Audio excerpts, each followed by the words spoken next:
it's Jamie Casarda here, your holistic pet mentor. And I thought it would be a good idea for us to chat about fleas tonight. With the weather getting colder, you may have noticed that bugs are a little more aggressive. And so I have noticed quite a few questions about fleas coming up, and I just thought let's just talk about it. All right, so if you are watching the replay or if you are on live, I can't see who's on live yet, but if you're watching the replay, go ahead and post where you're from and if this is a topic that you'd like to talk more about. If you'd like to talk more about parasites, I can pick another parasite and talk about that next week and teach you all about it, right? I love parasitology. I find it fascinating. So anyhow, I might as well use what I've learned about it to share with you guys and empower you as pet parents. And the more you know about a parasite's life cycle and you kind of understand how it can continue, then you know what to do pretty much automatically to stop that process, right? So thanks for joining me live. Those of you who are here, make sure you let me know that you're here. Say hi, post where you're from, and anything else, any questions you might have, as long as it's not disease related. I gotta stay compliant. So anyhow, all right, so let's talk about fleas, because I know that it can be a big problem, and I want to share with you all the ways, my favorite ways to take care of fleas. Of course, there's many ways. The most common one that we hear about is the chemical treatments, right? Those topical pesticides or Seresto collars, or you hear people, spraying pesticides on their lawn. So obviously I'm not a big fan of that, just because pesticides are very harmful to the environment. When we put them on our pets, they are pesticides, right? They have toxic properties and they also have antibiotic properties. So when they are applied topically, the body has a difficult time processing that, so it can last on your pet and circulate in their body and in their bloodstream and stay on their skin for several weeks, right? It can last 3 to 4 weeks. So that right there is a sign that, the pesticide treatments topically aren't a good idea, right? Also, a lot of these pesticides attack the nervous system and can cause neurological damage to our pets. So if we can find a natural way to support their bodies that isn't going to have all those nasty side effects, then why not, right? And of course, we never want to get them in the house in the first place, but when you're using natural treatments, it's something that you have to be super consistent about. So if you miss a treatment, then you may have a problem, right? The fleas might get in the house if you're not as diligent. So you do definitely have to be consistent about it. And hopefully, you guys can stay on top of it. It's totally worth it if you can go natural. Totally worth the time. My Buddha kitty hasn't had any pesticide treatments on him for probably 15 years. And he's completely indoors, but we make sure that, we take our shoes off outside. We spray essential oils on us before we go out hiking or into, around the neighborhood even. Of course, we want to keep any bugs off of us, but we definitely don't want to be bringing fleas into the home. So I'm pretty careful with that. And not only that, we get other people's pets. And we just want to make sure that when I have pets coming in and out, that I'm not having larvae in the carpet that can get on another person's pet. So I'm really, really diligent around my home to make sure that we aren't bringing fleas in, or that we don't have fleas coming in from other pets.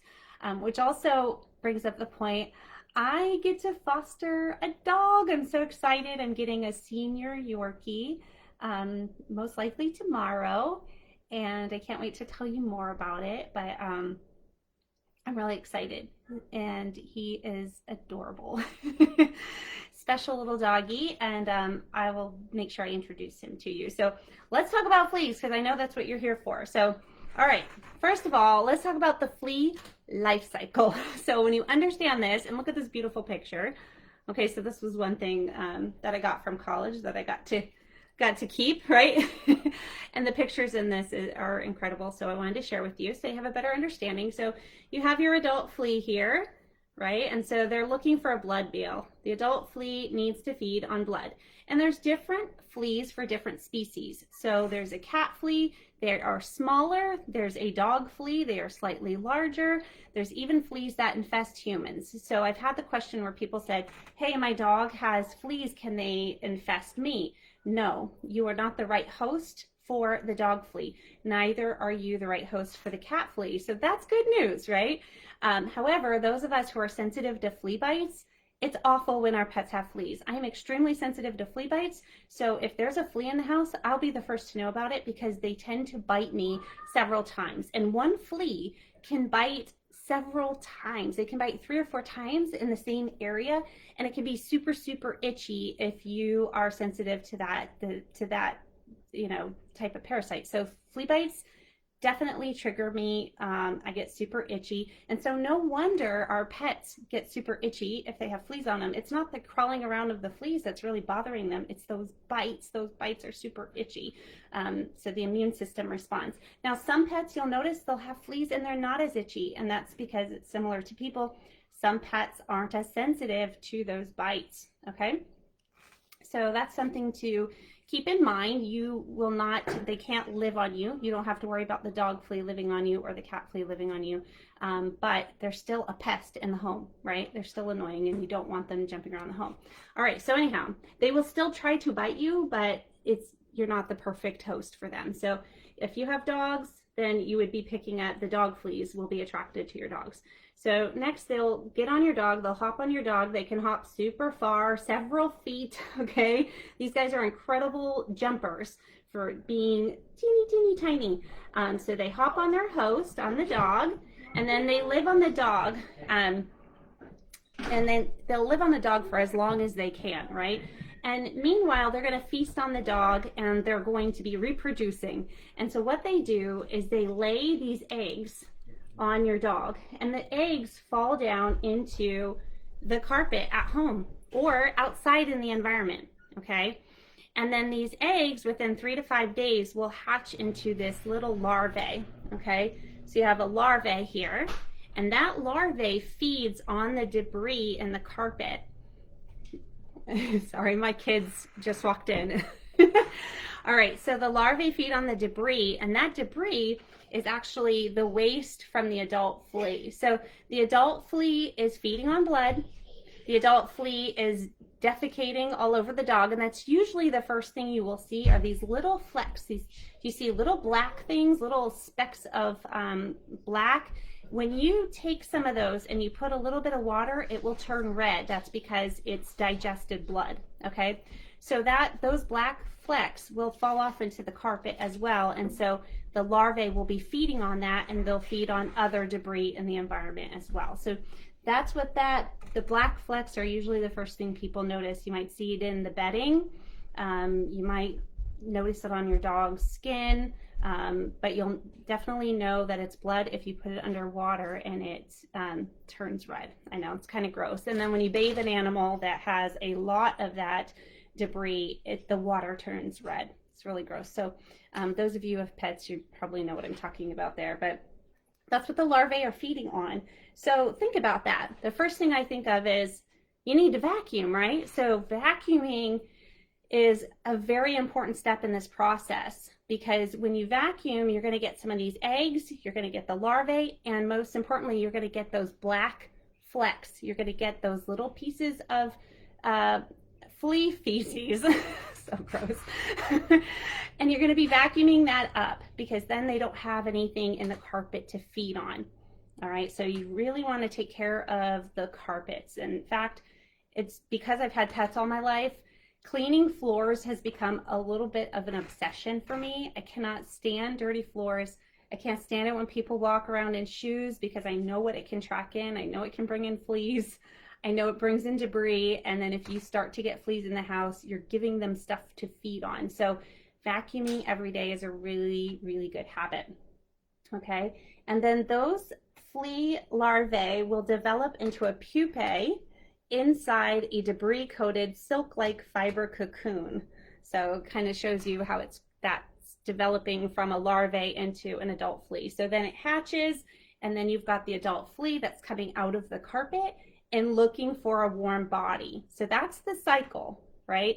So you're probably thinking right away that the most important thing to help break the cycle, one of the easiest things we can do, is vacuum all the carpeted areas, even the hardwood floors, get in the cracks and crevices, and empty the canister right away. Empty that canister out if you have a bag.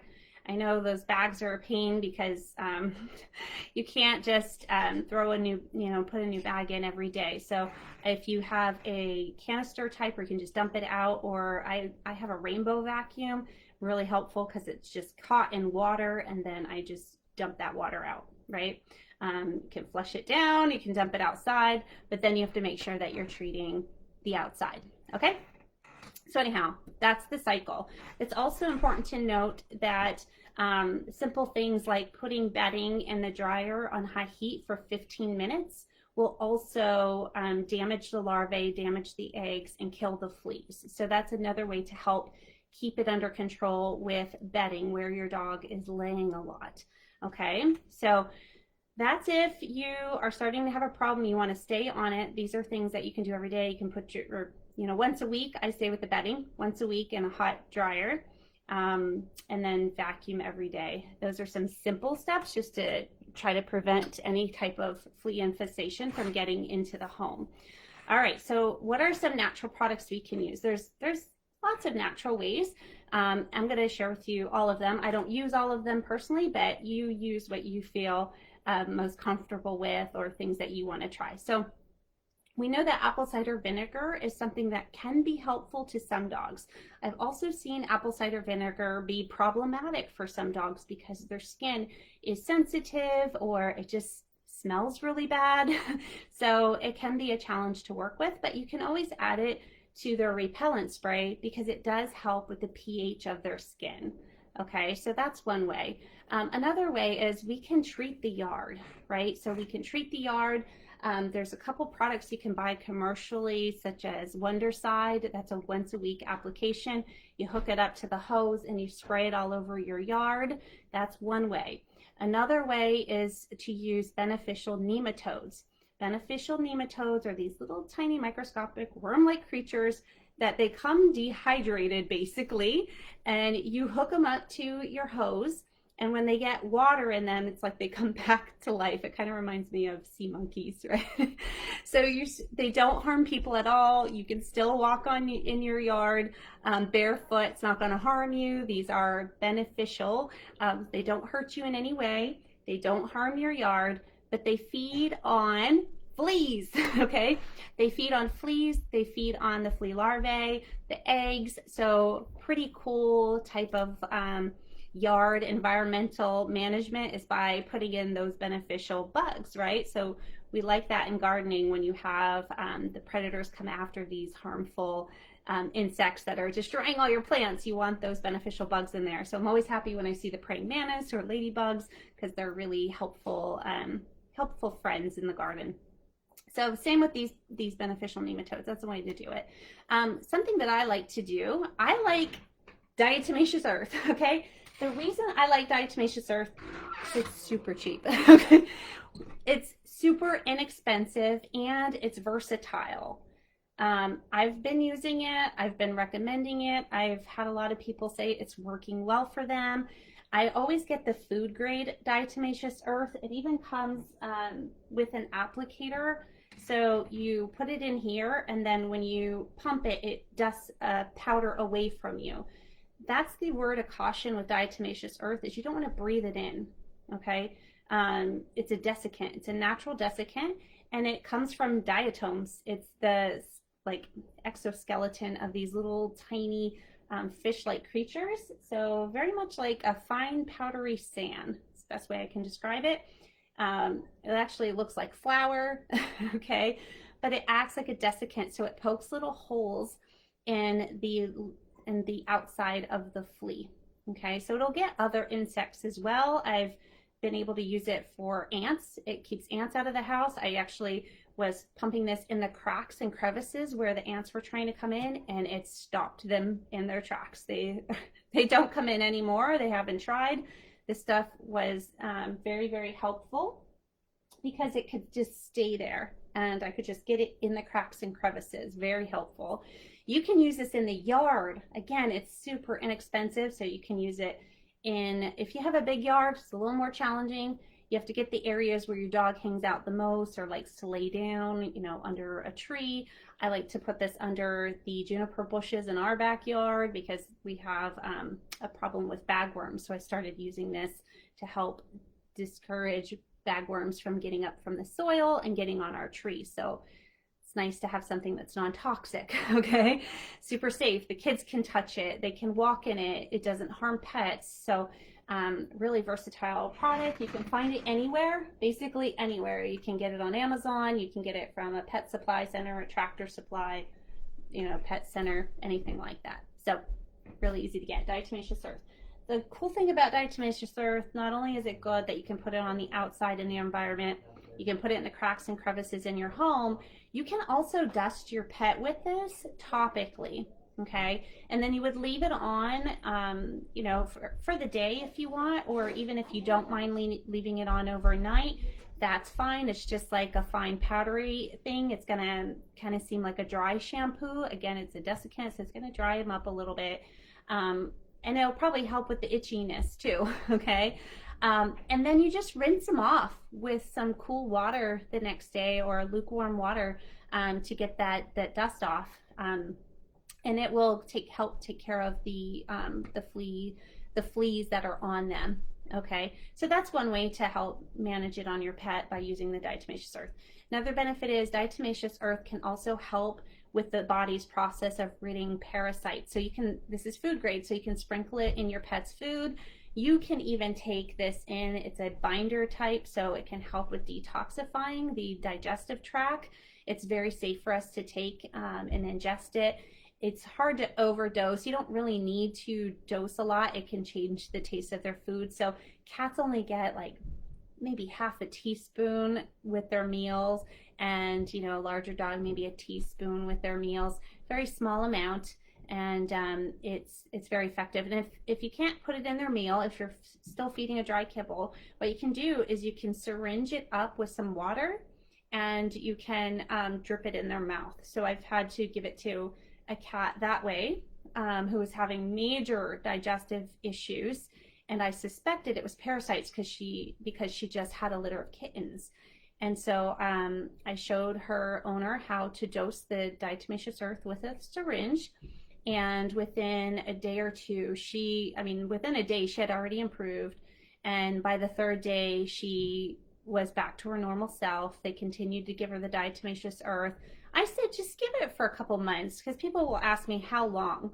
Well, we're thinking about the life cycle of parasites, which I'll get into another day, but it's not going to hurt even if you wanted to give it every day. Okay, so that's really cool, right? That's a cool benefit of diatomaceous earth. So I wanted to share that. So, all right, what else am I missing? Essential oils. All right, so my favorite way. Hey, Andrea. Hi, Bree. My favorite way to keep the fleas off of our pets is essential oils. They are great at confusing the fleas, right? They're great at confusing ticks and mosquitoes and fleas, because you no longer smell like a blood meal. You smell like a plant when you're wearing them. So I'm going to talk to you about some of the oils that I use for my bug spray. And you can use this around your house as well. I wish I would have brought I have a 10 ml misting spray bottle. I have done a video on that in the past. It was probably a year or two ago. I actually will put in my mister spray bottle, and this is for your furniture, for your carpets, for your bedding. If you can't, you know, wash every day, you can't vacuum every day, you definitely want to be spraying down places where the larvae can get in and the flea dirt can get in, to help it be more of a deterrent, and to make sure that when the fleas do hatch from the larvae, that they are deterred, okay? So that they're not jumping on your furniture. So what I use for that is lavender, cedarwood, and eucalyptus. smells amazing, makes a great natural Febreze, so it's really refreshing to the furniture and the fabrics, great for dog bedding, smells amazing, and it helps to deter fleas from wanting to hang out. Okay, so cedarwood, lavender, and eucalyptus, and I make a pretty heavy, strong spray with that, so it's not very diluted. I use a lot of oils, probably 50 or so drops of each oil in a 10 milliliter spray bottle, and I top it off with distilled water. Okay, and then I mist it over carpet and my bedding and the furniture.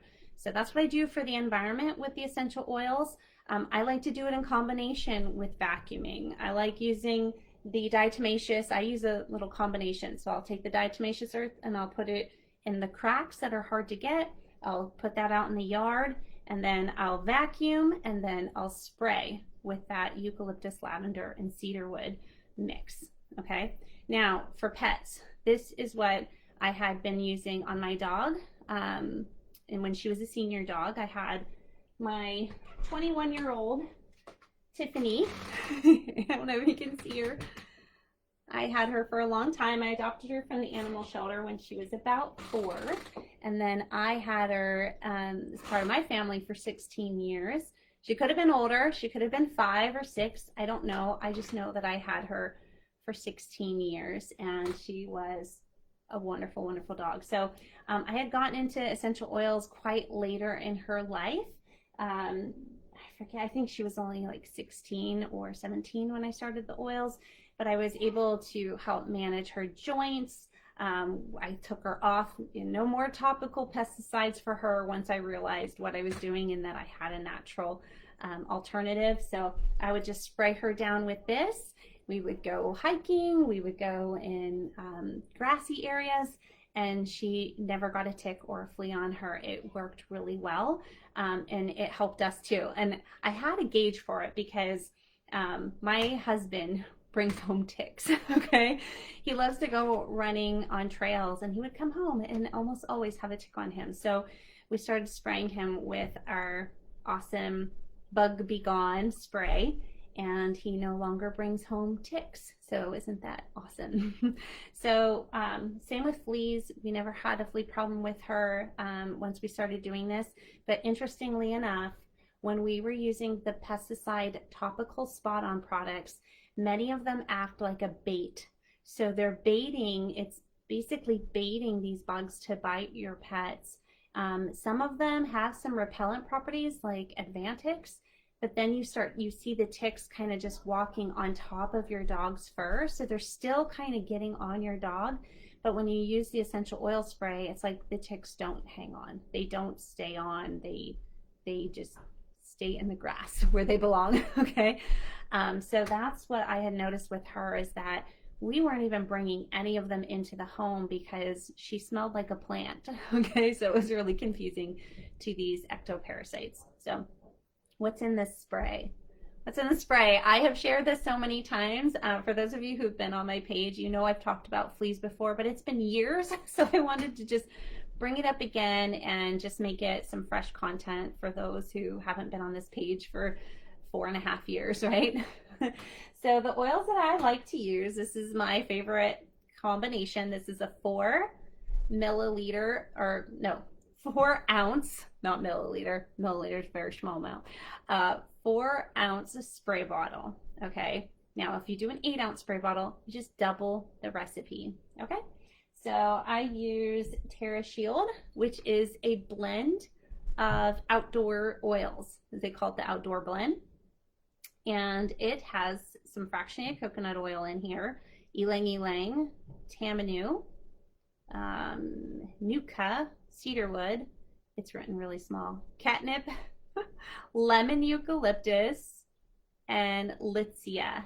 And then it also has some arborvitae and vanilla bean extract. So it smells really good. Okay. It doesn't smell like a chemically, pesticide.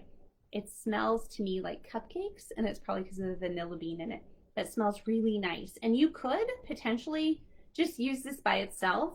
How I would suggest using it is putting a couple drops in your hand and then rubbing your pet down. Okay, so if you have a bigger dog, you're going to use a bit more than 1 or 2 drops because you're going to have to get the whole body. If you just have a small dog, 1 or 2 drops, and then rub them down and get it all over. It's only going to last a short time because if you're putting it straight on, it does have some coconut oil in there, some fractionated coconut oil. It's still going to evaporate pretty quickly, so it's going to be it's going to make your dog smell great and it's going to keep the bugs off for a little bit of time. So that might be in a pinch if you're traveling somewhere and you're just stopping at a doggy rest stop. Grab the TerraShield, put that in your hands, and then rub them down, especially around the chest and the legs and the belly area, and just do as best you can. And they're very unlikely to pick up fleas that way if you have something like that. But what I like to do is make this little bottle go further. So there's about 280-ish drops per 15 milliliter bottle with these essential oils. So what I like to do is in a 4 ounce, I will put 50 of those drops in here. So it's 50 drops TerraShield. And then I like to use either lemongrass or lemon eucalyptus.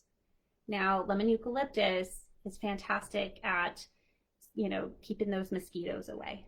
Mosquitoes hate lemon eucalyptus. So that's also good for those of us who prefer to do a more natural way of keeping our dogs heartworm free. We want to keep the mosquitoes from biting them. So I actually include the lemon eucalyptus in my spray now. And I also like to add a little bit of lemongrass. So I'll do 50 TerraShield, and you can do 20 lemongrass or 20 lemon eucalyptus. And then if you want to add both, maybe you can just do 10 and 10. That's up to you and how comfortable you are with the oils. I make mine pretty strong, and it's just my preference, and I think it works really good. And then you can add 20 drops of peppermint. Peppermint is also a great oil to repel things. Spiders definitely hate this. Ants hate peppermint, okay? So it repels a lot of different insects. So I like to use that in my spray. And I'm covering every type of plant because we've got the tree oils, right? With the arborvitae, which I'm gonna pull out next. And then we've got the mint oils, we've got the grasses, and then of course TerraShield has a little bit of everything as well. All right, so I did 20 drops of peppermint, then I do 10 drops of arborvitae, or if you don't have arborvitae, you can use cedarwood. Cedarwood is a fantastic one to help repel those fleas, discourage the fleas from getting on your pet. I also use cedarwood with their natural shampoo. So I take 3 tablespoons of castile soap. I add 3 to 5, depending on how big the pet is. Okay, 3 to 5 drops of cedarwood and 3 to 5 drops of lavender. You can add a little bit of eucalyptus if your pet does not have seizures or any history of seizures. And then you scrub them down. This is if they have fleas. You scrub them down with that mix. Let them soak for a few minutes, 5 to 10 minutes. Rinse them down, and you can repeat if it's a bad infestation. Okay, I've done that personally firsthand, seen it be very effective. Okay, so cedarwood or arborvitae in your spray. I just told you 2 recipes at the same time in one.